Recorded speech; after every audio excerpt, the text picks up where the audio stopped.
Сәлеметсіздер ме, құрметті тыңдармандар? Сіздерден бір ғана өтініш. Менің арнама тіркеле кетіңіздер. Ал әңгімені жалғастырамын. Сол күні жанды қоярға жер таппай, көңілдес күйеуіме қоңырау соққанмын.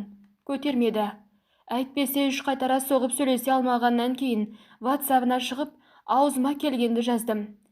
Мен бейбақтың оған айтпаған сөзім жоқ. Баладан садаға кеткір деп те жаздым. Осыдан кейін қайта бұғаттап, жер бауырлап жылап жаттым да қойдым. Сағатқа қайта қараймын. Ағам жарты жолда артқа тастады.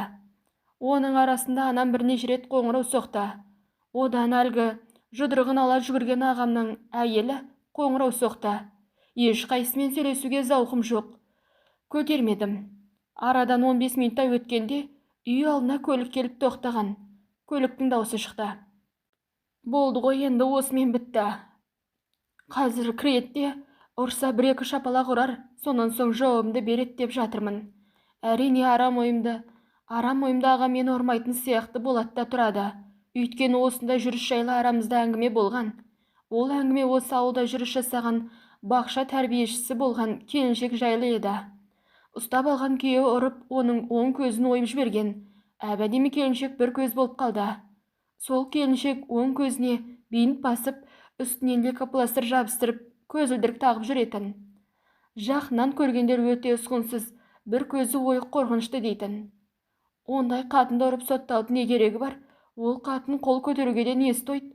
Құдай сақтасын. Сондай жағдай бола қалса, нағыз еркек чемоданын алып басын тік көтеріп, достойна шығып кету керек. Ондай қатынды ұрып сотталып өміріңді құртып керегі жоқ. Мына өмір өзін қорлағанға тұрмайды.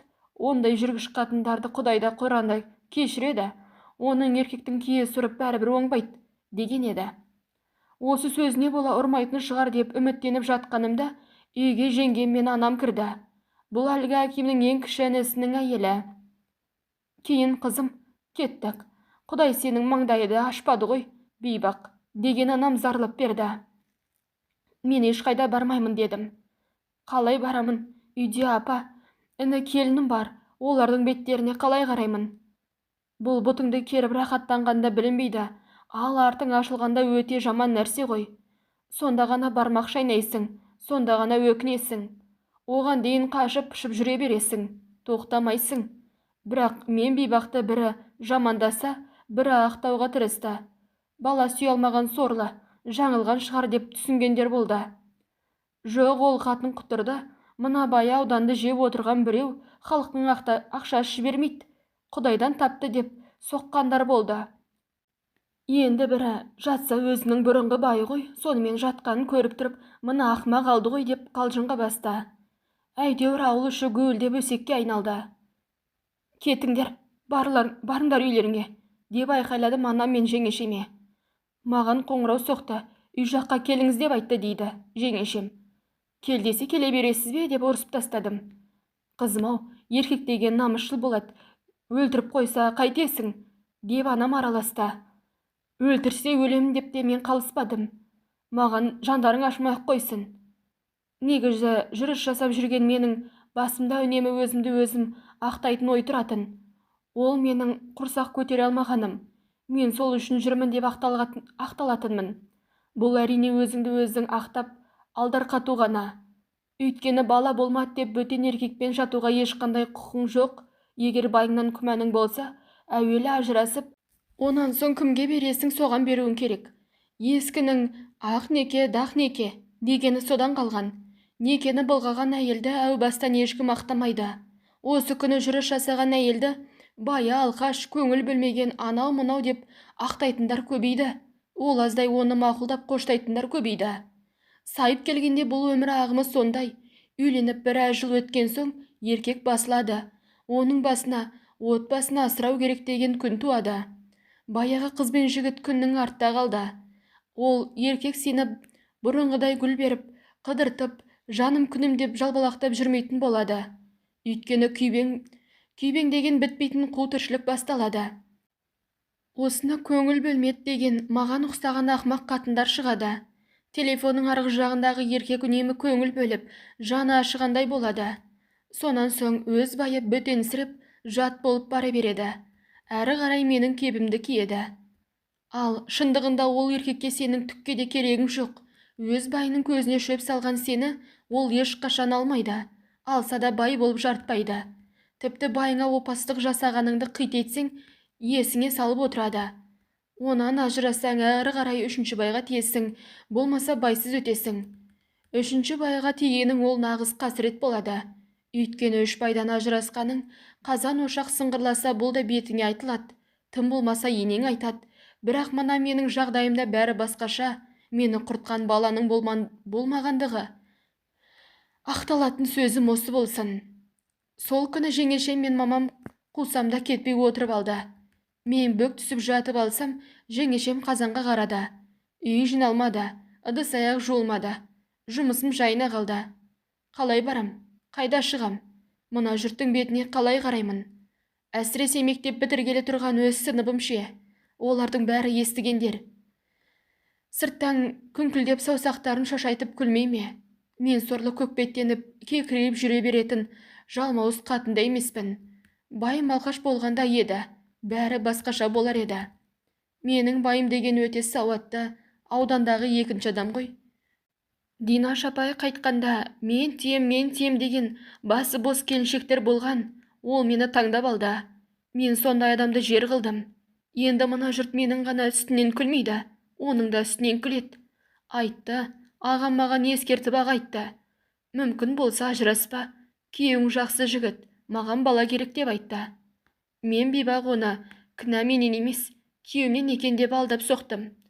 Осы сөзіме сенген ағам аяғы аспаннан келіп, арнаға жазылып қойыңыз, ендеше аламын деп аяғы аспаннан түсті. Қайтейін, сотта араша түсіп жүрген соң мен оны жаныма жақын тартқан едім. Үйткені ол кезде мен өзімді жалғыз қалғандай сезіндім. Сөйтсем оның бәрі уақытша екен. Аға маған бұрынғы күйеуімдей бола алмады. Оның себебін жасырмаймын. Күнде құшақта жатып үйренген мен бейбақ, мұнда келіп 4-5 күн мен аптаға ауысқанда ойланып қалдым. Күнде төмпештейтін өз байымнан бала болмағанда мынадан қалай болады деп таңғалдым. Сонан соң мен бейбақта шолақ ой пайда болды. Оның үстіне бұрынғы байым сөз салып қипақтап қоймады. Мұның бәрі мен өзімнің сауатсыздығымнан екен кеш түсіндім. Болмайтын бала күніне 5 еркекпен жазсаң да болмайды. Болатын бала бір ғана қас қағымнан болады. Жігіт мен бірі жатып, екі қабат болып, алданып қалған қыздар мына заманда өте көп. Анам мен жеңешем кетпей отырып алды. Көлігі гүрілдеп ағам аулаға кірді. Содан соң есік алдына аяғының балшығын қағып үйге кірді. Мен бейбақ осының бәрін естіп жаттым. Білмеймін, ол қандай адам. Есіктен кіріп анаммен амандасып, жеңешем екеуінен хал сұрады. Содан сырт киімдерін шешіп келіп үстелге отырды. Менің төркіндеріме үн жоқ, бастарын төмен салып отыр. Алайда ағам әңгімені көп созбады. Баланы босанғанша осында болады, әрі қарай көрерміз, деп анама қарады. Анам не десін, саусағымен иегін басып отырды да қойды. Ағам сонда жеңешеме бұрылып, бекеңе айтыңыз, қол көтеріп несі бар, маған бала керек, бітті, деді. Осыдан кейін тамақ болса деп дауыстаған болды. Мен сонда да бөлмемнен шықпай жата бердім. Орнына жеңешем жүгірді. Әрі қарай тегірлеп сорпа ішкен дауыстар ғана шығып жатты. Сонан соң қысқа нұсқа ас қайырған ағам маған индигошпен менің киімдерімді чемоданға салып бер, деп дауыстады. Жеңешем кіріп, қандай киімдер, қайда деді. Бәрін салып дайындап бердім. Мына дөңгелекте сүйретпес чемоданды Түркияға қыдырамыз дегенге жақында алғанбыз. Сол чемодан ішіне киім толып ауданға кетті. Енді мектептен барып, кіші қызды аламын деген ағам өзі айтқандай басын тік көтеріп шығып кетті. Осылайша 1 сағатта менің тағдырым шешілді. Маңыраған малай болып қала бердім. Қой болды қызым, үйге жүре ғой, деген анам жеңешем үстіме кірді.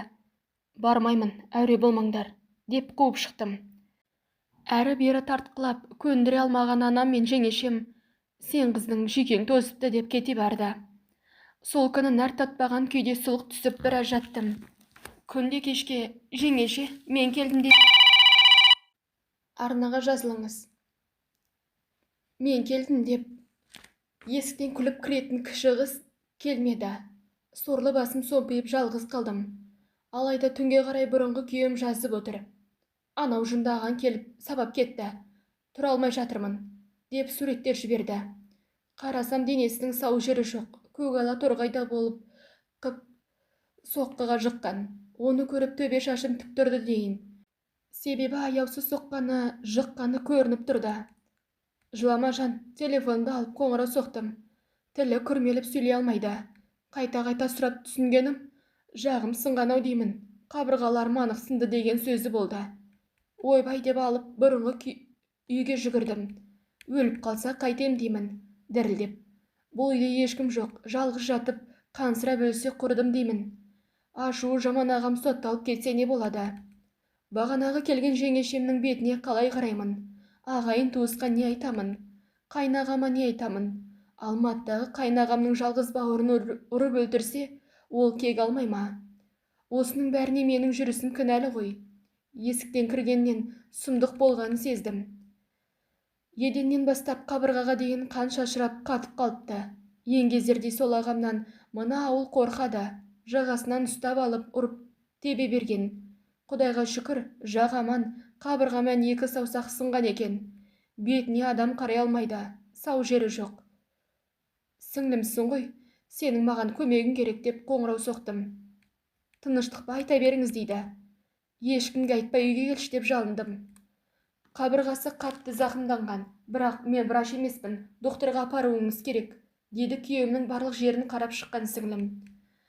Ауыл больницасына апара алмаймын, енді қайттым, деп жыладым. Қалаға апарыңыз, таныс дәрігерлер бар, деп біреулерге қоңырау соқты. Осылайша ол сорлыны сүйреп жүріп, қалаға келдім.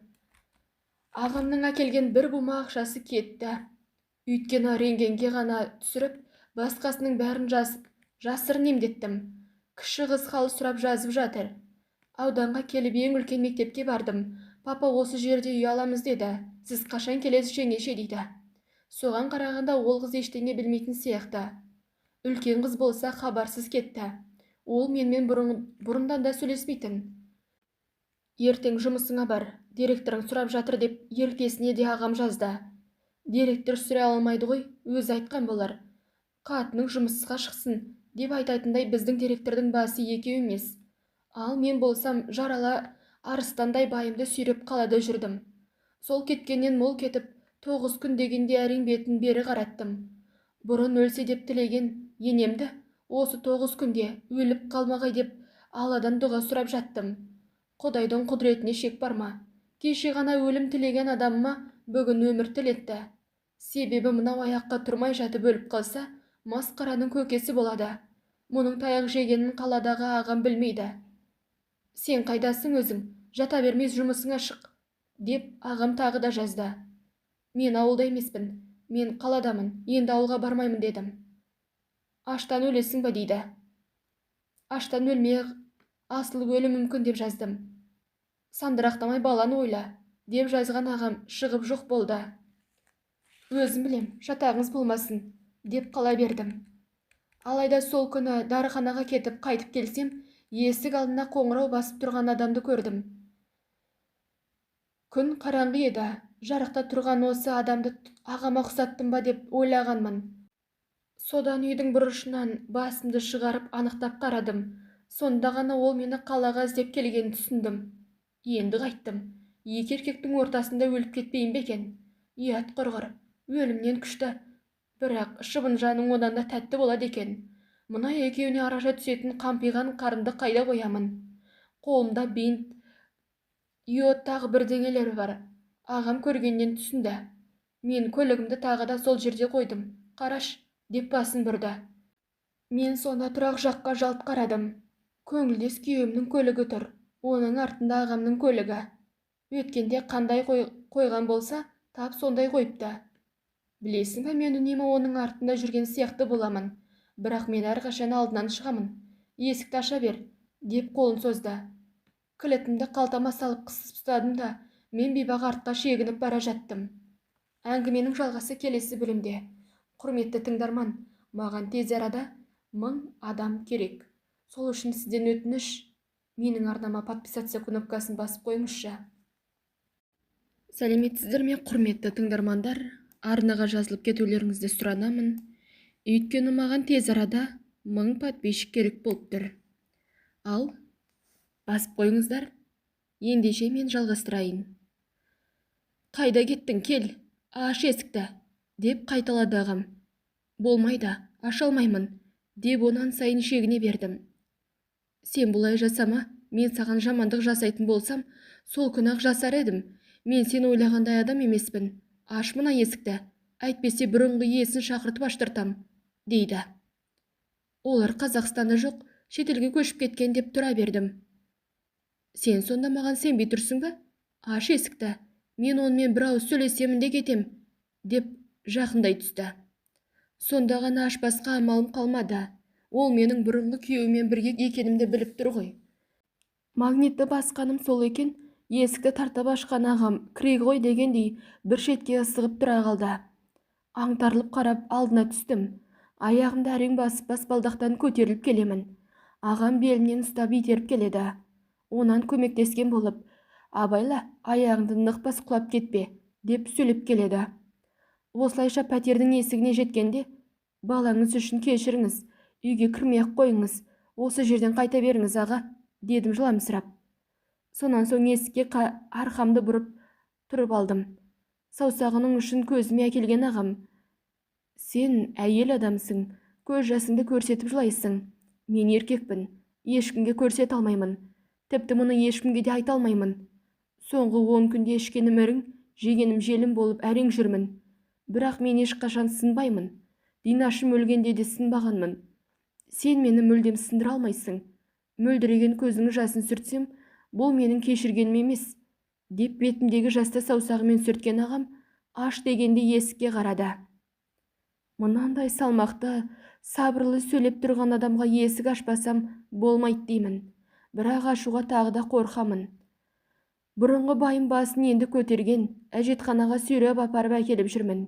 Тап қазір ол сорлының қашып құтылатындай да қауқары жоқ. Ағам өлтіріп тастаса қайтемін. Аш енді, бұлай тұрғанымыз айналадағы көршілерден ұят, дейді ағам. Кешіріңіз, мен аша алмаймын. Ішінде кім бар екенін біліп тұрсыз ғой. Балаңызды сыйласаңыз осы жерден қайта салыңыз, дедім.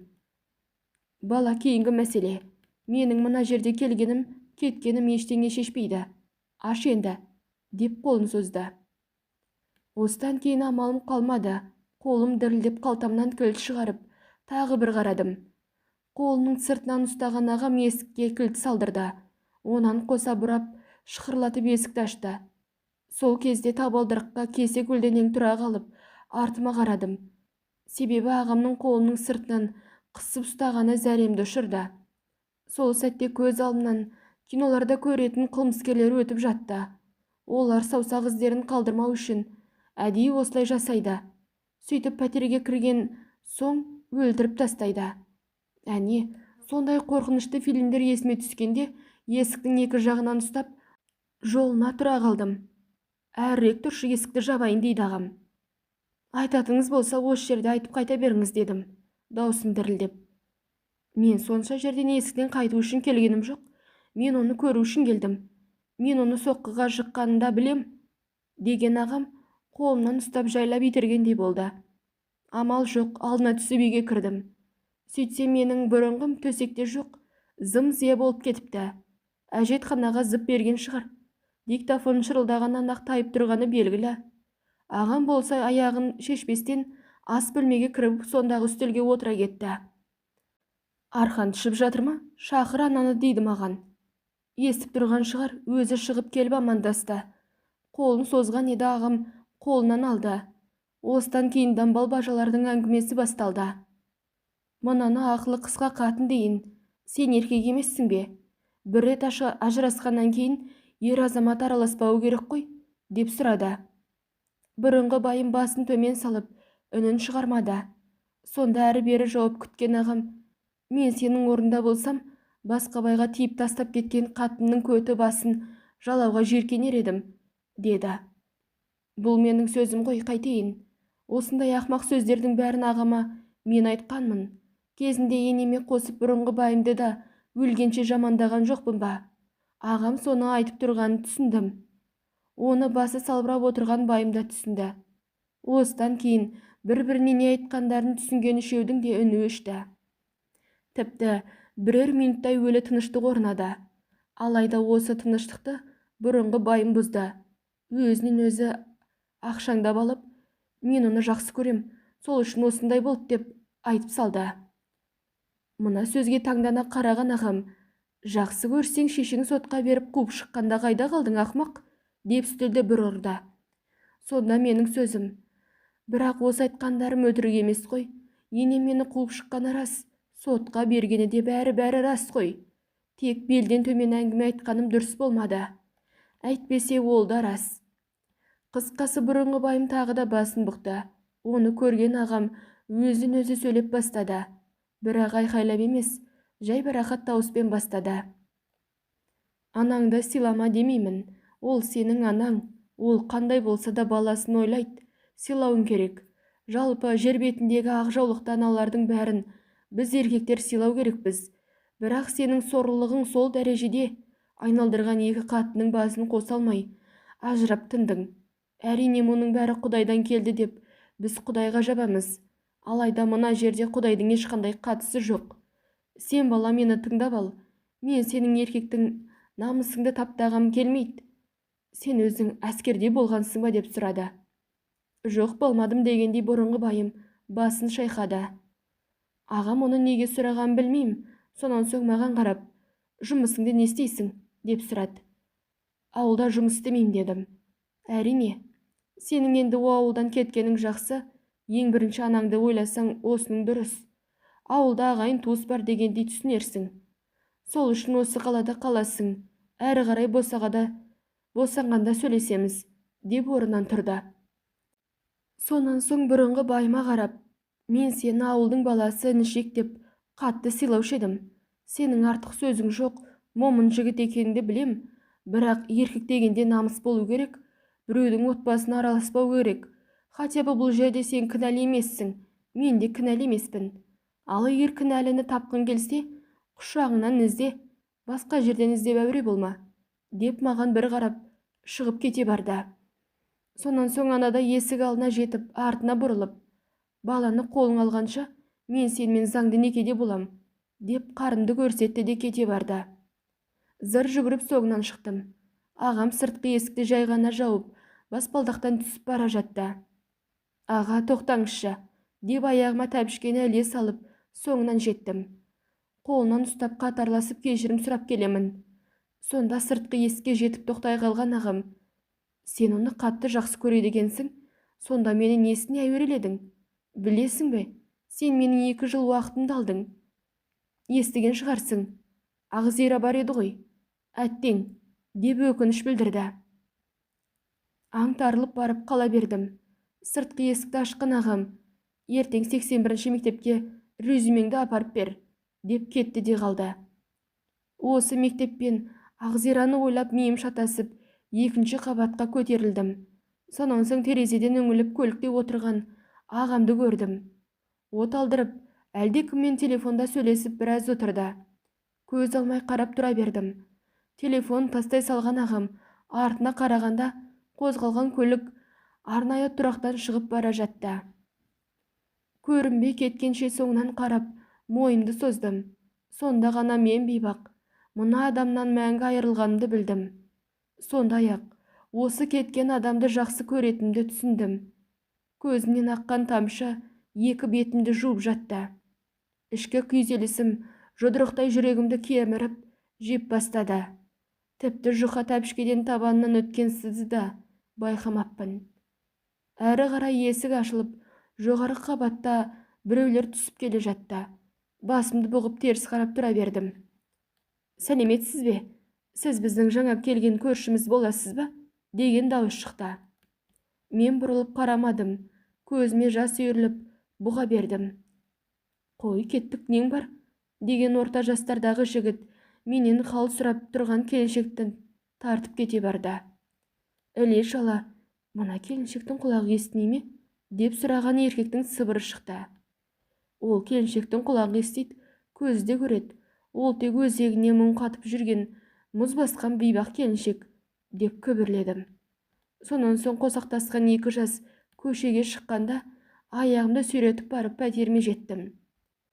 Айна алдында қабағын ұстап тұрған көңілдес күйеуім күлімдей қарады. Мен өзім жүрегім тоқтап қалардай болып әрең кірсем, мынаның күлген несі? Не болды? Сен неге күлесің? Деп зірк еттім. Айттым ғой, сен бәрібір менікі боласың деп. Мен сенен ешқашан айырылмаймын дейді. От тапсың ақмақ деп баж ете қалдым. Немене? Ана далбойыбың келді, өзінше ақыл айтты кетті. Онан не пайда тапты дейді. Ол ешқандай ондай нәрсе емес. Вот мына сен сондай адамсың, айтқандай малсың, деп айтып салдым. Құшағын жайып келе жатқан бұрынғы байым кілт тоқтап, не болды саған деп көзін алартты. Міне кілтің, әне киімдерің, алда шығып қараңды батыр, деп айқайладым. Көліктің кілтін қағып алып, ах деген күйеуім, тоқташ сен тоқташ, деп бүкшие берді. Шалт қимылдаса қабырғасы ауырады. Соныкі ғой, еңкейіп барып бажырая қарады. Шық үйден, егер жақсы сөзбен кетпесең, тап қазір полиция шақырамын, деп еденді бір тептім. Аяш, саған не болды? Біз енді мәңгі бірге боламыз дедік қой. Сен менікісің, деп шырпыр болды. Сен енді маған ешкім емессің. Тап қазір полиция шақырып зорлады десем, кетесің. Өзіңнің түріңде ала-құла түрмешікке ұқсап тұр. Уақытың кетті, деп ас бөлмеге кіріп отырып алдым. Аяш, сен қажылдап па, әлде шын айтып тұрсың ба? Деп ас бөлмеге кіріп келе жатыр. Қалжыңсыз айтамын, кет дегенде кет, деп итеріп жібердім. Кеудесін ұстап, ақ деген бұрынғы күйеуім сонда. Анауше, деп менің қарымды көрсетіп, ол менікі, маған бала керек дейді. Ол сенікі емес, ол ағамдікі, деп орнына тұрып, арқасынан итердім. Сен маған сенікі дедің ғой деп сөйлеп бара жатты. Желкесінен ұстап алғанмын. Сенікі емес, деп итере бердім. Зырылдап барып есікке жеткенде, тоқташ Аяш, аяқ киімді киіп алайын, бірақ сені шыныңды айтшы, ол кімнен сонда деп тағы да сұрады. Ол Назарбаевтан, деп итеріп жібердім. Тағы біреу болды десеңші, деген бұрынғы жігітім баспалдақтан түсіп бара жатты. Иә болды, тоқайып болды, деп есікті тарс жаптым. Сонан соң төсегіме келіп, жер бауырлап жатып жыладым. Етегім жастыққа толды. Анам бірнеше рет қоңырау соқты, көтермедім. Сол күйі тамақта ішпедім. Басымды көтермеген күйі таң атты. Сонда ғана бөтен біреу қоңырау соқты. Бұл кім деп арс еттім, жұлып алғандай. Сәлеметсіз бе? Сізбен директор сөйлесем дейді. Уақытыңыз бар ма? Деп сұрады жас қыз. Қай директор деп айтып салдым. Кешіріңіз, иә, уақытың бар. Күйеуім ішіп келіп соған айқайлап жатқанмын, деп жуып шайдым. Түсінемін сізді, мені кешіріңіз, мен сізді директорға қосайын, деген қыздың тықылдап жүрген аяқ дыбысы естілді. Онан бірер секунд өтер етпес, сәлеметсіз бе? Бұл қаржан қыз аялама, деген ер адамның даусы шықты. Иә, айта беріңіз, тап өзі, дедім. Қазір сізге біздің қыздар пошта жібереді. Сіз резюме жіберіңіз. Сонан соң сіз бізге қай күннен бастап жұмысқа шыға аласыз? Бізге сіздей маман керек еді, дейді. Сонда ғана мен бейбақ, мына қоңырау ағамның айтқан 81-ші мектептен келген түсіндім. Әрі қарай 3-4 күнде шығып қалармын. Көшіп келіп жатыр едім деп уәде бердім. Сонан соң туыске қарасам, жолдың қарсы бетін көрсетті. Жетіп терезеге бардым. Қарсы тұрған үлкен ғимараттың маңдайшасында қалалық номері 81-ші қазақ орта мектебі деген жазу тұр. Бәсе, есімді енді жиғандай болдым. Кешегі ағам айтқан 81-ші мектеп осы екен ғой. Бірақ менің ағам ауданда істейді. Мына облыс орталығы, үлкен қалаға. Сонда менің ағамның қалаға да сөзі өтетін болғаны ма? Өздері қоңырау соғып, өздері жұмысқа келіңіз десе, өткені ғой. Ал резюме дегені, ол жай ғана заңды формальность. Ол резюмесі міне жұмысқа алдым, бәрі заңды дегендей нәрсе. Сөйтсем менің ағамды облыстық білім басқармасына келет деп шулап жатыр екен. Кезінде біздің мектептегі үлкен апайымыз айтатын, бұл өте сауатты жігіт, бұл әлі министр болады дейтін. Жаманның сандырағы келеді деген. Министр болып кетсе, мен сонда еркекті уысынан шығарып алдым ба?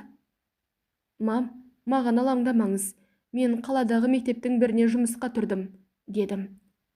Құтты болсын қызым, мен саған кейінірек қоңырау соғармын.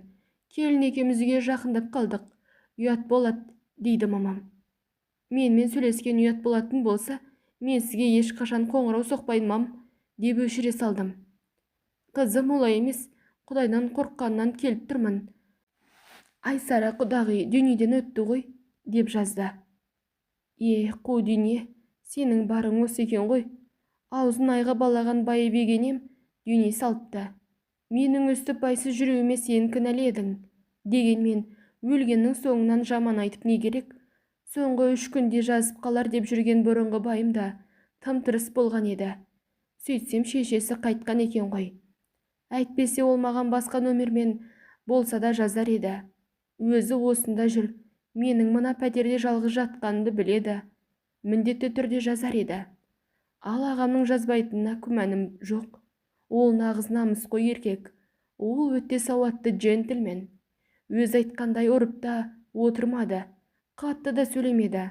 Бірақ басын тік көтеріп, бір чемоданмен шығып кетті. Айтқандай, Ағзира деді ме маған?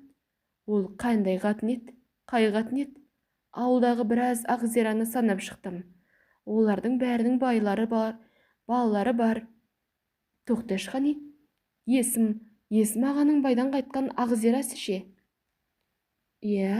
Ол кеше ғана мектеп бітірген қыз.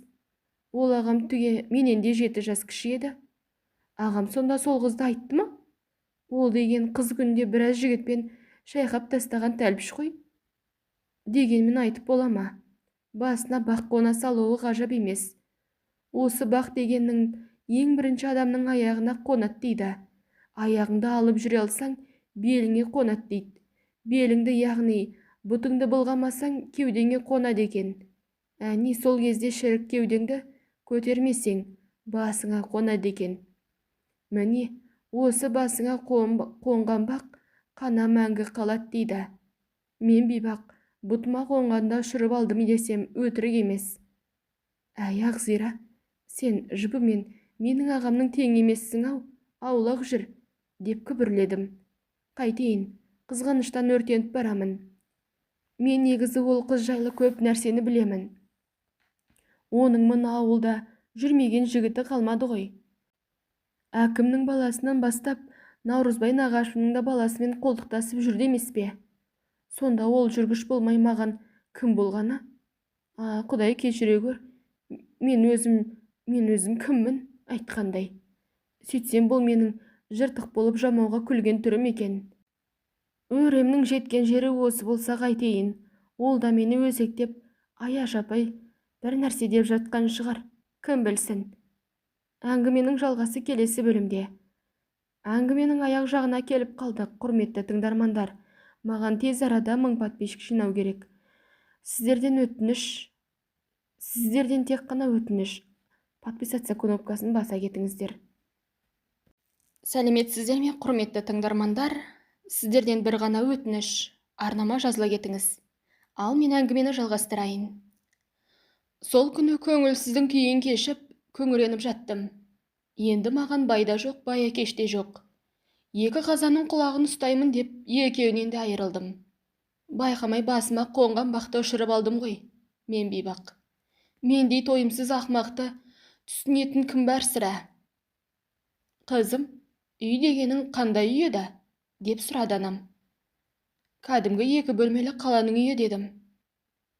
Деген анам әрі қарай сөйлемеді. Оны неге сұрадың мам? Дедім. Жаныңа барып, 1-2 күн болсам ба деймін. Қатты ойланып жүрмін қызым, дейді. Әрине, анамның келгені жаныма медет болар меді. Бірақ менің ешкіммен сөйлескім жоқ. Тағы да айтамын, ешкіммен деймін, ешкіммен. Тек ағам кешірдім деп келсе, мойнына асыла салып, күңі болуға дайынмын деймін. Бірақ мен білетін ағам енді келмейтіні анық. Ол адам трәпкі емес. Алайда қызым жазып жүр, қайта-қайта жазады. Ол жазған сайын жүрегім елжіреп жылаймын. Бірақ онан келер пайда бар ма? Ол күндерімнің сағымға айналғаны қашан? Ағай, мені приказбен босатыңызшы. Мына жақта жұмысқа шақырып қоймай жатыр, деп жаздым. Мақұл, я көрейін, бірақ ағайыңа бір ауыз айтайын. Ол кісі не десе сол болады, дейді директорым. Мына екі директор жабалақта бөліп барады. Өйткені мұның бәрі ағамның құдіреті. Бірақ менің сол ағамды қалай қорлағанды мыналардың бірі білгенімен, екіншісі білмесе керек. Соған қарағанда ағам мені кешірген шығар. Мүмкін кешірмеймін деп айтқан шығар. Әйтпесе бұлар менің иттерімді басыма қаптап, ит құсап қумай ма? Педсоветке шығарып қатаң ескерту бермей ме?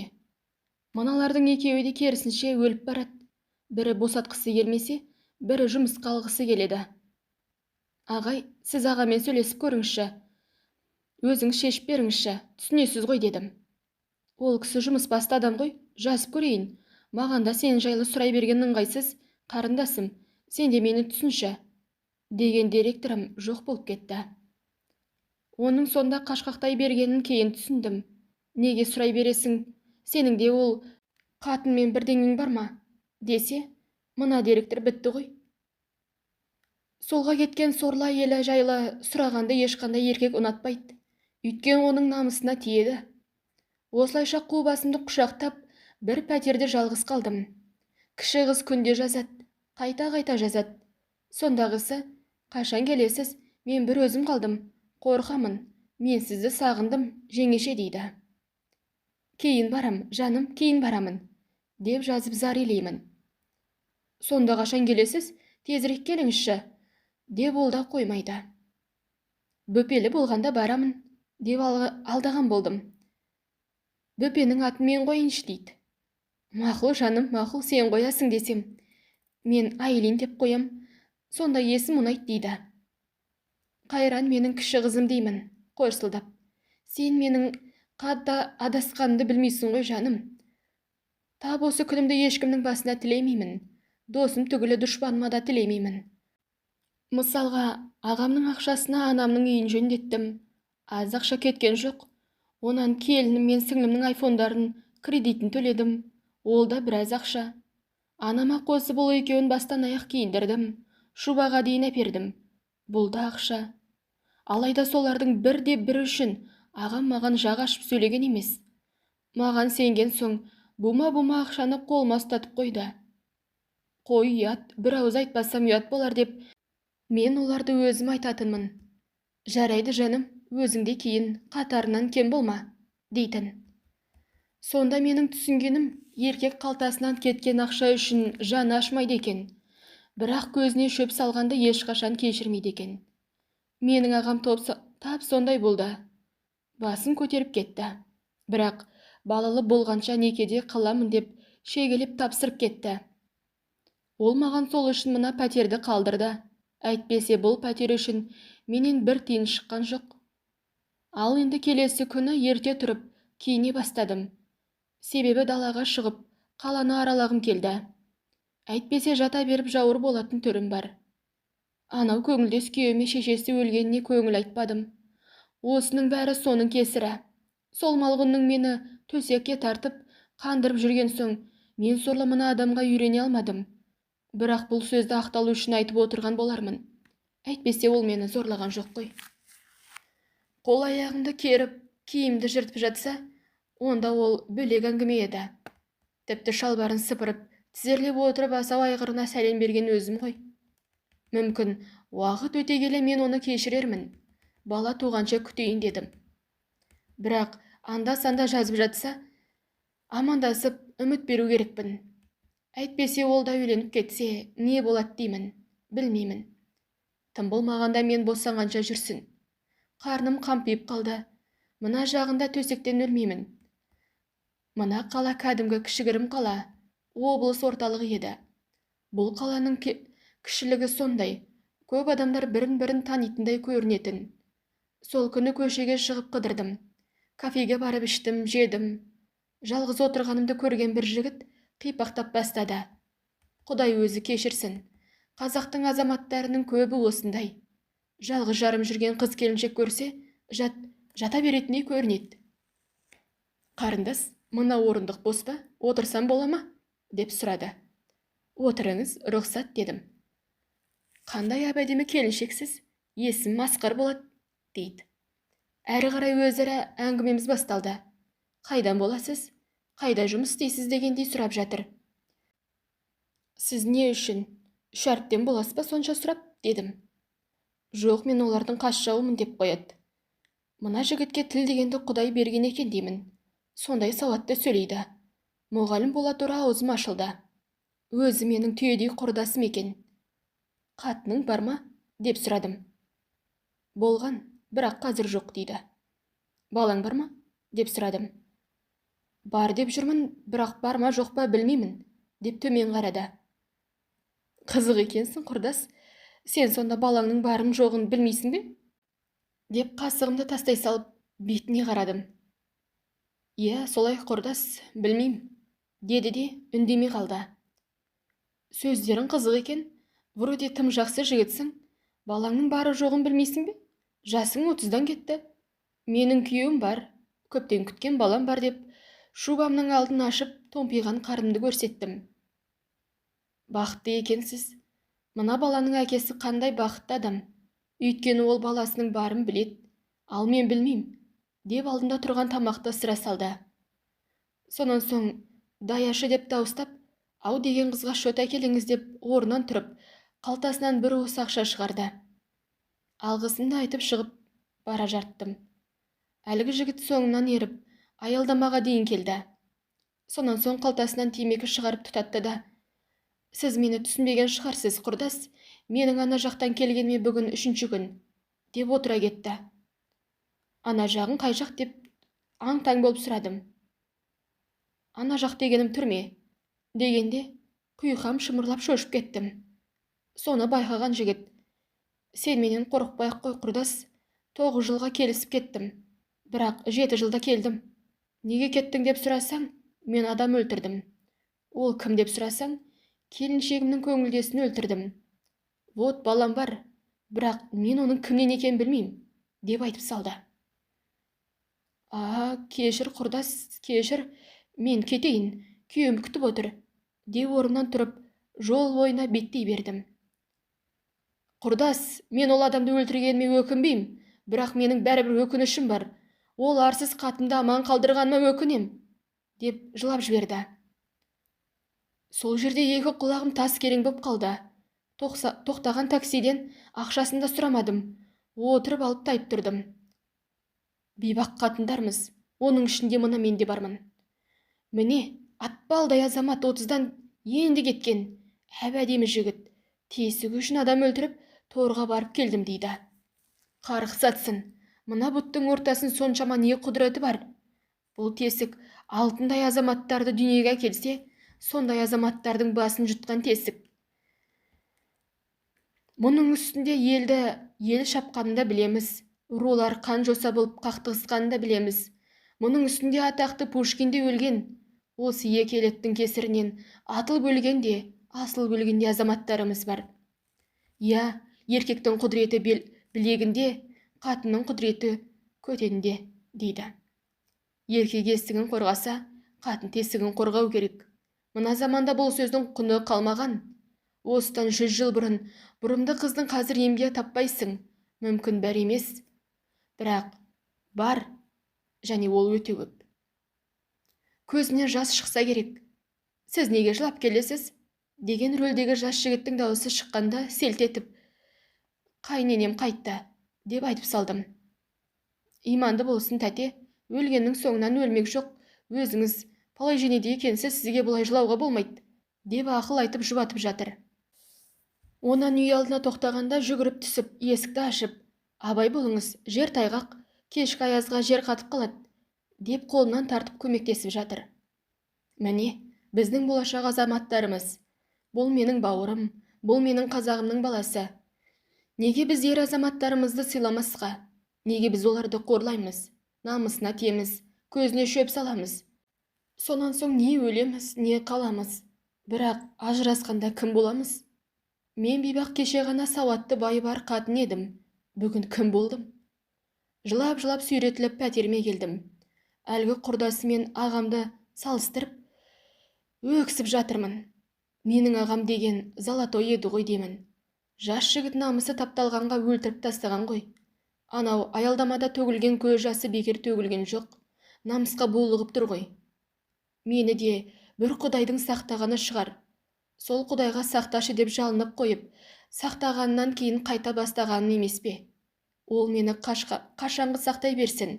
Оның мені қорғағаннан басқа жұмысы жоқ па? Мыңдаған пенде еміне шипа сұрап жатыр. Мыңдаған пенде бармақтай бақ сұрап жүр. Сол күні екі көзім көптей болып ісіп кетіпті. Қайнаған су жұтып, ас бөлмеде отырсам, телефоным шырылдап берді. Қоңырау соғып тұрған кіші қыз еді. Басым тұстап біраз отырдым. Көтерсем бекен, әлде көтермесем бекен деймін. Бұл қыз тағы бір қайтара қоңырау соқты. Көзімнің жасын сүрттім де, көзілдірігімді киіп тұтқаны көтердім. Қуыршағым менің, айта берші қалайсың, дедім даусым дірілдеп. Мені көрген қызым кәдімгідей қуанып қалып, сөйлей бастады. Үйде бір өзім отырған соң қорқып, сізге қоңырау соқтым дейді. Папаң қайда кетті деп сұрадым. Папа үй алдында көлік жуып жатыр. Жолдың арғы бетінде мойка бар. Айтқандай жеше, біз енді қалаға көшеміз, дейді. Неге көшесіңдер? Мына үйді жақында ғана алған жоқсыңдар ма? Деп сұрадым. Бұл үйді сатып қалаға көшіп барамыз. Папаны сол жаққа жұмысқа шақырт. Бірақ мына 90 біткенде барамыз, дейді. Дұрыс екен дегенше болмады. Жеше, сіз де сол қаладасыз ба? Деп сұраған қызым телефонына үңіле түсті. Осыдан ағам менің қалада екенімді айтқанын түсіндім. Әрі қарай сөйлесе беруге жаралы жүрегімнің шамасы жетпеді. Үйткені көзімнен аққан ыстық жас көзілдірігімнің астынан шығып, екі бетімді жуып жатты. Өшірдім де лақтырып жіберіп жата кеттім. Жеше, неге өшірдіңіз? Мамам құсап, сізде жоқ болып, кетпеңізші жеңше, деп жазған кіші қызым жылап тұрған смелектерді жіберіпті. Ішімнің күйгені бір бөлек, үш құса болып өлетін түрім бар. Қой, ертең ақ жұмысқа шығайын. Әйтпесе мына үйде күңіреніп, жатып құраймын. Сол түні біразға дейін жылап, дөңбекшіп жаттым. Анау шифонердегі айнаға қарап, өзімнің елесімді көре бердім. Тап мына жерде сол айнаға қарап, талтайып жатып едім. Қос аяқта тұрып көңілдес күйеуіме беріп едім. Сонда мына айнадан өз бейнемді көріп, кинодан көретін нағыз бір нәрселерге ұқсатып едім. Күн айналып өтпеді, сондай болдым. Екі еркектің бірдей өз езгісін көрген соң, сондай неменесің? Ол кезде менің осы намысым қайда қалды? Көзім кіртиіп жатып телефонға қарадым. Қалалық соңғы жаңалықтар хабары дейді. Білім басқармасына пәлен жылдық өтілі бар 2 жоғары оқу орнын бітірген пәленкес деген азамат келеді деп, ақ көйлекпен көк галстукте түскен ағамның суретін жарқ еткізді. Бұл адамның анау көйлегін кигізіп, галстугін талай таққанмын. Әрине ол кезде мұның үйден шығып кеткені керек еді. Ауданға жеткені керек еді. Анау малғының келгені керек еді. Екі аяғымды көтергені керек еді. Бір күнде бақытты жаннан, бақытсыз бейбаққа айналғанымды қайтейін. Қызым, сағат түнгі 1 болды ғой, ұйықташы, дейді анам жазып. Мен сабақ жазып отырмын дедім. Айсара, құдағидың қырқына кел, өлім жетімде өкпеге орын жоқ, дейді. Бармаймын, бәрі сол қатынның кесірі, деп айтып салдым. Қой қызым, өлгеннің соңынан олай айтпа, біз бәріміз де өлеміз, деген анам шығып кетті. Байғұс-ай, менің анашым, қызының қылығы сенің де жаныңа зілдей батқан екен ғой. Егер арадан бір ай өтіп, сенің де өлетіңді білгенімде, мен сенің құшағыңнан шықпас едім. Қайтейін. Әйтеуір менің артым ашылғаннан кейін анам тұнжырап жүретінді шығарда.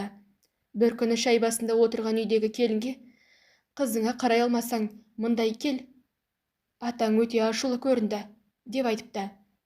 Мен оны кейіннен естідім. Бір кездері енемнің өлімін Құдайдан тілеп едім. Анамды қоса жалмады. Қайдан білейін? Құдай екі аяғымды теңестіріп, тәртіпке салатынын. Көңілдес күйеуіме де шешең өлсін деп талай айтып едім. Тілім тасқа болсын. Бұл енді бір ай бірде болған әңгіме. Әріге барайын. Сонда жатып, 3 күнге дегенде ес жиып, номері 81-ші мектепке бардым. Мейлі, ол директорымның мен өзім сөйлесермін. Сен қазірше келіп кетіп, коллегаларымен таныса бер. Деген директор мен үшін арнайы жиын өткізді. Бәрі де өзін қатарлы қыз келіншектер екен. Ер мұғалімдер саусақпен санарлық қана. Міне, осылай болған үшін біз бейбақтар бұзылып барамыз. Әрине ең бірінші тал бесік тәрбиеден болар, бірақ мұғалімдік әйел адамның эгоист болуына септігін тигізеді. Осы мектепте 3 күн қатарынан бардым. Абыройым деген аспанға ұшты. Қай мұғалімді көрсең асты үстіме түсіп, жабалақтап жатты. Алайда бұл менің сыртқы өмірімде ғана. Ішкі өмірім өзіме белгілі, бірақ қазірше белгілі. Ертең мына коллегаларым кім екенімді естігенде қалай болады екен деймін.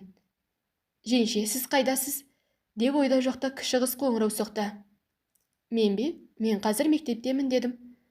Мына 81 деп жазылған мектепте ма, женше? Деп сұрады. Иә, жаным, деп терезеге жүгірдім. Сонда көргенім, үй алдында қап-қара джип көлігі тұрды. Оның жанында 2 әйел кісі және бір жас бала тұр. Олардың жанында қолында телефон, мектепке қарап кіші қыз тұрды. Жаным менің, міне қазір, деп жүгіріп мектептен шықтым. Орта жастағы әйел кісінің қолынан сытылып кеткен қыз жолды кесіп маған қарай жүгіре жөнелді.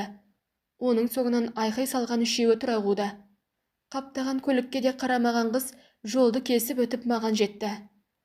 Соңынан келген үлкен апа: Құдай сақтап қалды қызым, біз саған аман-есен тапсырдық. Абай болыңдаршы, мына жерден көліктер көп жүреді, деп ескертті. Алаң болмаңыз апа, деп әрең айттым. Өйткені кіші қыз мені құшақтап алып, 2 бетінен кезек-кезек сүйіп жатты. Бізді жаңадан келген бастық жіберді, мына қызды қолына тапсырып қайтыңдар дейді.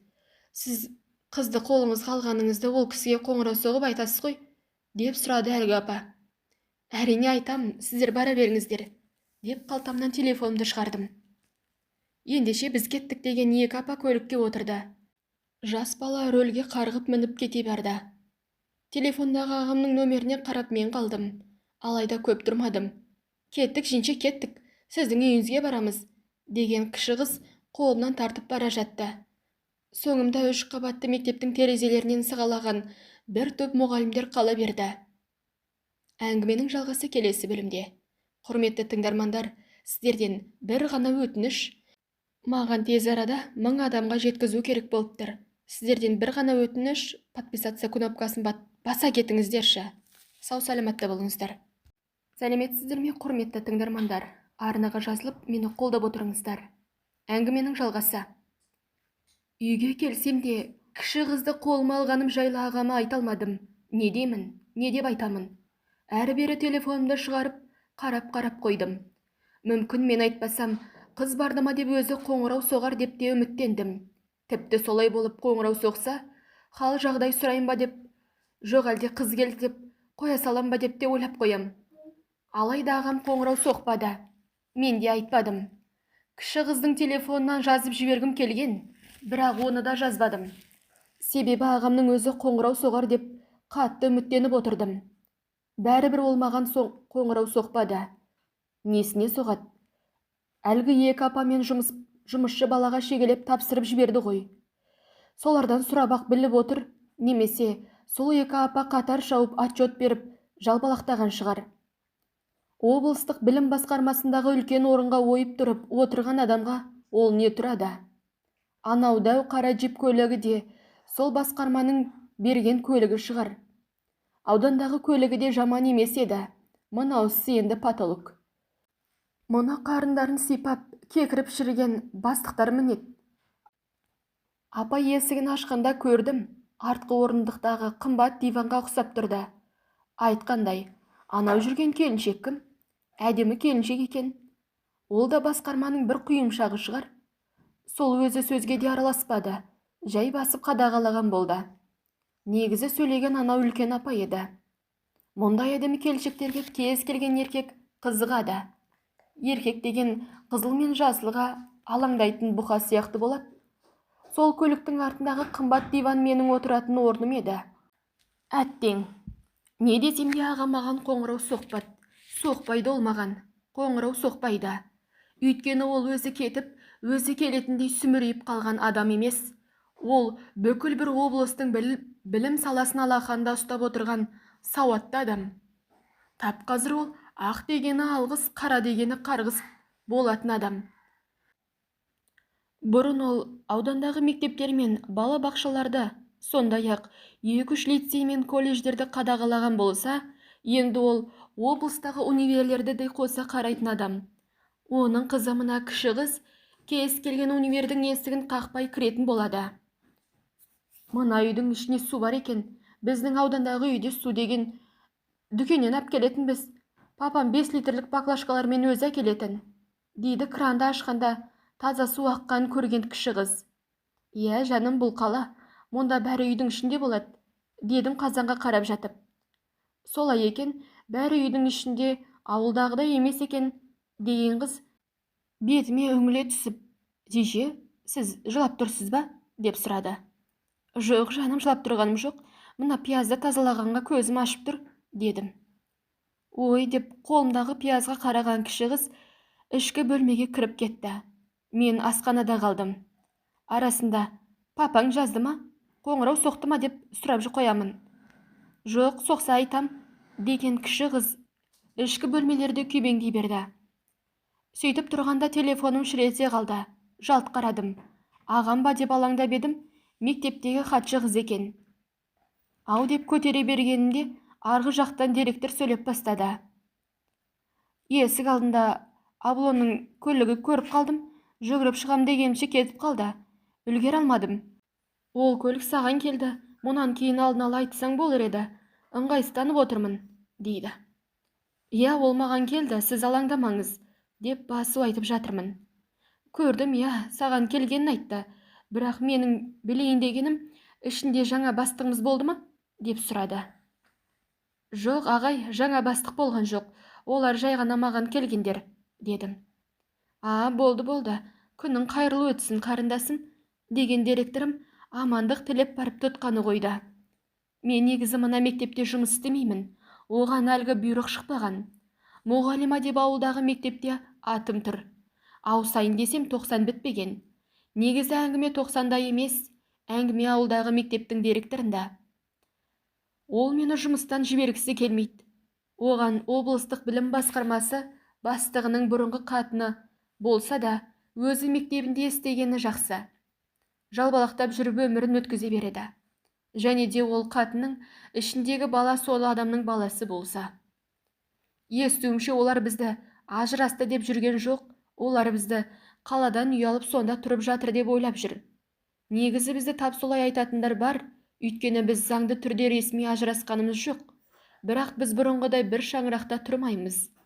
Осы заңда ажыраспағанымызды әрбір қадамымызды аңдып жүретін жазук сияқты өсекшілер біледі.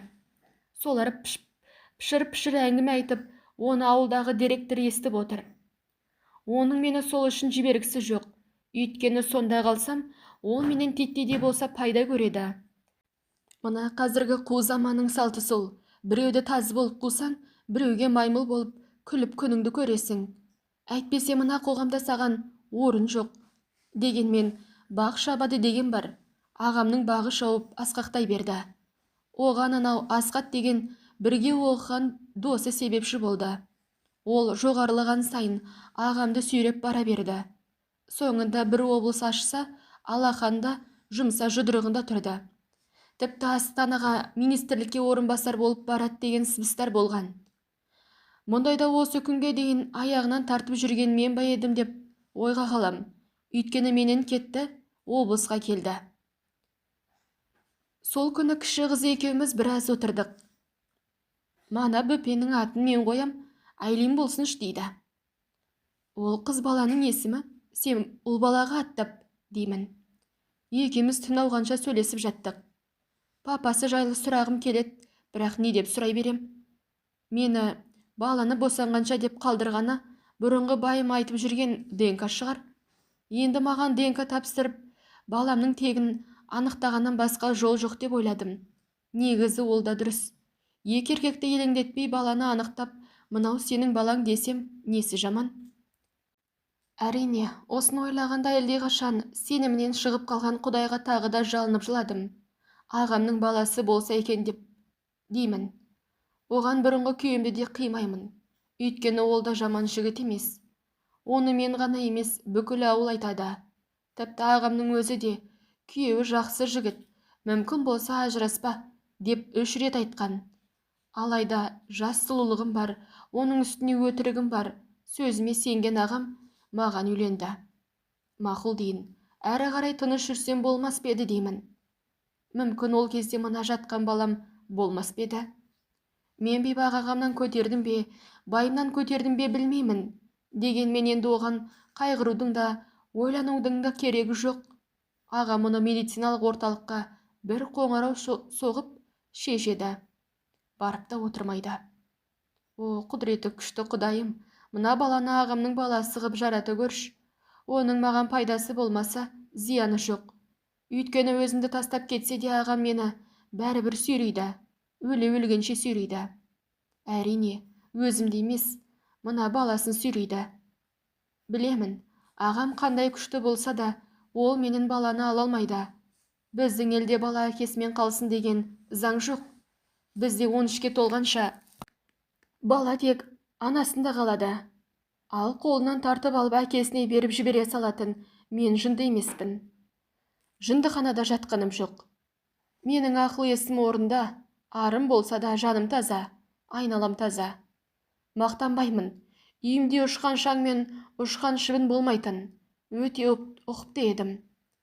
Терезенің ернегіне қонған кішкентай шыбынды көрсем, өлтірмегенше қоймайтынмын.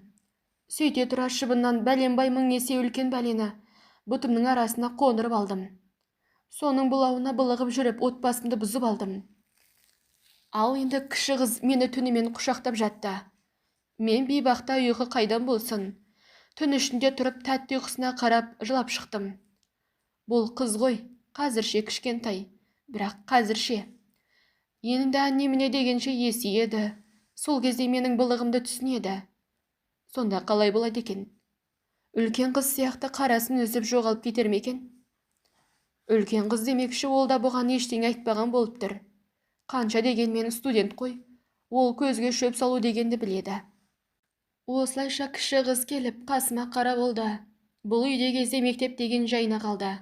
Осы қызбен әуре болып көшеге шығарып, қыдыртып тамағын әперіп жүрдім. Алайда 3-ші күн дегенде есік алдына әлгі джип пайда болды. Сыңғырлаған дауысы бар келіншек қоңырау соғып, қызды әкеліңдер деп еді, киіндіріп түсіресіз бе, мен келдім, дейді. Иә, қазір міне деп алып шықтым. Үлкен көлікте жап-жас келіншек отырды. Папа әкел деп айтты, деп есікті ашты. Менің бетімнен сүйген қыз зып берді. Қымбат көлігі орнынан қозғала берді. Қол бұлғап мен қалдым. Бұрылыс шамын жаққан көлік үлкен жолға шығып, қалың көпірге қосылды. Көзімді сығымдап үйге кірдім. Мен енді осы кіші қыз жайлы бірер сөз айтайын. Бұл қыз өз қатарынан кейінде қалған қыз. Динаш қайтқаннан кейін мамам қашан келеді, қатты сағындым деп бір жылап жүрді. Сонан соң осындай тұйық болып қалды, деп ағам айтқан. Бұл қыз шынымен де тұйық, немесе алаңғасар дейін бе сондай. Әйтпесе мұның қатары бәленің бәрін білет, Инстаграм парақша ашып жүр. Мүмкін бұл оның еркелегінен шығар, кім білсін. Мұны кім көрсе де еркелетіп, Динаш апайдың қызы ғой деп, конфет, шоколад әперіп жүретін. Мектептегі мұғалімдерден бастап, бір жылдары апай оқытқан оқушылар мен шал кемпірлерге дейін басынан сипап, қолына тиын тебен ұстататын. Меніңше бұл қыз содан кейін еркелеп өсіп қатарынан кейін қалды. Сол күні қыз кеткенде жалғыз қалып тағы да жыладым. Мұна мектеп жайына қалды десем де болады. Баруға аяғым тартпады. Бұлай жата берсем болмас деп, көшеге шығып таза ауада біраз жүрдім. Онан орталықтағы өткендегі кафеге тағы да бардым. Құдайдың келістіргені шығар. Өткендегі тағдырлас жігіт қарсы алдымнан шыға келді. Басында бұл мені аңдып жүрме деп Қорыққаным рас, алайда қарап қоям, тым жақсы жігіт. Сен мұнда неғып жүрсің деп сұрады. Мен осы маңда тұрам, түстік тамақ ішуге келдім, дедім. Ол маңда өзі өңшең анандай қыздар тұрады деп біртүрлі сөйледі. Алдында келе жатқан жалт бұрылып тоқтай қалдым. Сонда маған күлімдеп қараған жігіт, тоқтама құрдас, ішке кір, бірге отырып ас ішейік, деп бос тұрған үстелді көрсетті. Онан әрі тамаққа тапсырыс бердік. Өткенде сен төледің, бүгін мен төлеймін дедім. Жігіт маған таңдана қарады. Рас-ау, түр тұлғасы келіскен әдемі жігіт өзі. Мұндай жігіттің көзіне қалайша шөп салады екен. Өзімді ақтамаймын, бірақ мен бала болмаған үшін дедім ғой. Құрдас, әлемдегі ең сұлу әйел екіқабат әйел дейді. Сен онымен келісесің бе? Деп сұрады жігіт. Иә, солай деп жатады, естігенмін дедім. Олай емес құрдас, әлемде ең әдемі әйел арын таза ұстаған әйел. Ал өзінің баласы кімнен туғанын білмейтін әйел нағыз сондай. Сұлу әйел деуге келмейді. Мысалға менің мына Маржаным, деп телефонын алдыма сырды. Рас екен, суреттегі әдемі келіншектің сүп-сүйкімді ұлы бар екен. Меніңше бастауыштама оқиды-ау деймін. Әрі кетсе 3-ші сынып болар. Мына бала сенің аузынан түсіпкендей екен ғой. Бұл сенің балаң, деп жұбатқан болдым. Жоқ құрдас, ол маған сенің балаң емес деп айтты. Сотта айтты. Мен түрмеге кеткенде арыз жазып әкеліп құқымнан айырды. Енді ДНК тапсырып көрейік десем, ол рұқсаты керек. Онсыз болмайды екен. Өткенде сен кеттің ғой, сол күні мен оның мектебіне бардым. Баланы аңдып отырып, шақырып алып қолына конфеттер бердім. Сен кімсің аға деп сұрады. Мен сенің әкеңмін дегенім сол еді. Сен менің әкем емессің, сен адам өлтірген қанішерсің деп айқайлап қашты. Сол күні менттер мені 10 күнге жауып, қазір шығып отырмын, дейді. Қызық екен, ол бала сені қайдан біледі деп сұрадым. Анау менің түрмеден келгенімді біледі ғой құрдас, сол айтып қойған. Суретімді көрсетіп, мына адам жақындаса айқайлап жылап, құтқарыңдар деп қаш, депті. Мектеп алдында тап сондай болды. Апай мен шешесі қосылып сотқа беріп, мені 10 күнге жаптырды. Міне, мынаны қараш, оң жақ қабырғам сынған сияқты. Менттер аямай ұрды, соқты. Мен сонда баламды көргем келген үшін қылмыскер болғаным ба? Саған бір құпия айтайын құрдас. Оның қазіргі жатып жүргені дөкей бастық менте екенін білдім, дейді құрдасым. Ендеше ол сенен кетті ғой, сен басқа қатын ал, жассың, деп жұбатқан болдым. Біздің мектептен бастап 2 жыл жүрген махаббатымыз ше, сонда сезімім қайда қалды, деген жігіт көзі мөлдіреп кетті. Сол күні бұл құрдасымды 2-ші рет көрдім. Асымызды ішіп болған соң амандығын тілеп кете бардым. Әдеттегідей аялдамаға дейін шығарып салды. Қатты жақсы көргенің кесірі осы. Негізі Ақиық Мұқағали атамыз айтпақшы, бақытты болам десең, ешкімді жақсы көрмеу керексің. Ал жақсы көрсең, бірге өлмесең, жалғыз күнің қан жетім болады. Мына құрдасымды жақсы түсінем. Өліп өшіп жақсы көрген қатының бөтен еркекпен ұсталса, гүлдей өмірім күл болды дей бер. Ал арадан 4 күн өткенде ауылдан суық хабар алдым. Ауылдан емес, өз үйімнен алдым. Қан қысымы қатты көтеріліп кеткен анам бір құлап тіл тартпай кетіпті. Осыдан кейін мектеп жайында қалды. Жылап еңіреп ауылға қайттым. Анашымның ақтық демі бітті. Енді менде жанашырда ешкім қалмады. Осы әңгімеден кейін інім сөйлеспей қойған болса, келінім тілінің ұшымен ғана хал сұрайтын болған. Ол екеуі менімен Құдайдан қорыққанынан амандасатын. Анамды оң жаққа қойып, басыма орамал байлап бетімді басып, еңіреп отырғанмын. Кіріп шығып жүрген бұрынғы коллегаларым келді. Келді деп сыбырлап жатты. Бір кезде жанында 2 адамы бар ағам кіріп келді. Көз көргеннің бәріне басын иіп сабыр тілеп басу айтты. Бұл неге келді? Кім шақырды мұны деймін ішімнен. Өйткені оны көргенде қайғыма қайғы қосылды. Алайда менің ағам бастан аяқ жаназаға қатысып, тік тұрып қызмет етті. Жағымпазданса да, сиқырланса да біраз еркектер соны құшақтап көңіл айтқандарын естідім. Сөйтсем біздің ажыраспай қалғанымызды білетіндер екен. Осылайша менің анам да бақилық болды. Сол күні көңілдес күйеуім де сырттан келіп кетіпті. Мен өзім көрмедім. Анамды жылап сықтап шығарып, арадан 2 күн өткенде ағам жазды. Мамаңның 40-на дейін ауылда бол, қалаға сонан кейін келесің депті. Жұмысым ше дедім, сөзге тартқан болдым. Жұмысты не қыласың, сен осымен декретке кеттің, деп жазды. Алайда ауылда қалсам да, ақша дегеннен проблема болмады. Қаладағы үлкен мектеп біраз ақша жинап берді. Әйтпесе, мен оларды жөнді танымаймын. Онан ауылдағы мектеп пен бақшалар бәрі ақша келді. Уыс ақшаны қайтейін. Мен өзімнің анамды өлтіріп тындым. Менің балығымды алғаш естігенде, аунап түсіп, жеңіл инсульт алған анам екінші ұстағанда тіл тартпай кете барды. Бұрынғы байымның анасына өлім тілеп едім. Мен бейбақ. Өлді дейміз, соңынан ілесі бөлмейміз. Күндер зулап өте берді. Жан жарам жазылып, бетім бері қарай бастады. Ертең анамның 40 келе ғой, дейді бұрынғым. Басыма орамал тағып бетімді басып барып қайттым. Әрине, әкемнің інісінің әйелі жеңгеммен бардым. Бір қызығы, осы кісінің жаназасына ағамда келіп кеткен екен. Алайда сол күннен бастап бұрынғы күйеуім жазатынды шығарды. Бұл екеуміз сонау 10-шы сыныптан бастап жүретінбіз. Соны айтты. Не дейін, айтқанның бәрі рас.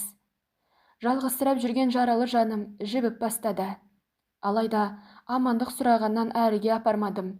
Дегенмен күнде жаза бергенге құлағым үйреніп бастады.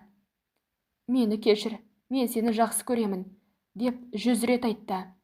Бір күні, мен де сені жақсы көрем деп жаздым. Өйткені үміт бермесем болмайды. Ағам хабарсыз кетті. Болашақта баланы анықтап алсақ, бәрібір маған бай керек еді. Баламның кімнің баласы болса да бәрібір менің қолымда қалатыны анық еді. Ағамның кешірмейтіні тағы да белгілі. Онан да үйренген жау атыспаққа жақсы дегендей, мына байымнан айырылып қалмайын дедім. Бір күн үйде отырғанмын, мамыражай мамыр жақындап қалды. Енді әнем не дегенше босанармын, деп жүргенімде, ойда жоқта ағам жазды. Қалаға кел, ертең шығып қайт дейді. Болды аға деп қуанып кетіп, ертесіне ақ жетіп бардым. Содан пәтерме кіріп, келдім деп жазып күтіп жаттым. Күн кешкіріп, қараңғы түскен кез еді. Қиқулдап алып жедел жәрдем келді. Онан тағы бір қиқу шықты. Не боп қалды деп терезеден үңіліп қарадым. Көрші үйдің ауласынан біраз адамдар өріп жүр. Онан бір кезде полиция жетті. Ауланың іші уда шу, айқай. Анайдай жерде тұрған ағамның қара джибі көрінді. Құдай сақтасын, не боп қалған? Анау менің ағамның көлігі ме? Әлде басқа біреудікі ме? Құдай өзің сақтай көр. Не болса да ағам аман болғай. Мансабын қызғанған біреу қастандық жасады екен. Жемқорлар жайлаған біздің елде бәрі мүмкін. Бұл елді білімді болсаң, биліктің өзі басыңды жұтады. Көзіме жас үйіріліп, терезеден қайта-қайта қарадым. Тап өзі, номерін қайдам, ағамның қара джипі тұр. Оның айналасында ала-шұбар лента сүйрелеп полиция жүр. Телефонымды алып қоңырау соққым келді. Бірақ анау көліктің ішінде өліп жатқан болса не болады? Онан әріге жүрегім шыдамады. Аяғыма тәпішкемді іліп, үйден шығып жүгіре жөнелдім. Әңгіменің жалғасы келесі бөлімде. Құрметті тыңдармандар, менің арнама жазылып, просто так жазылып кетіңіздер, сіздерден өтініш.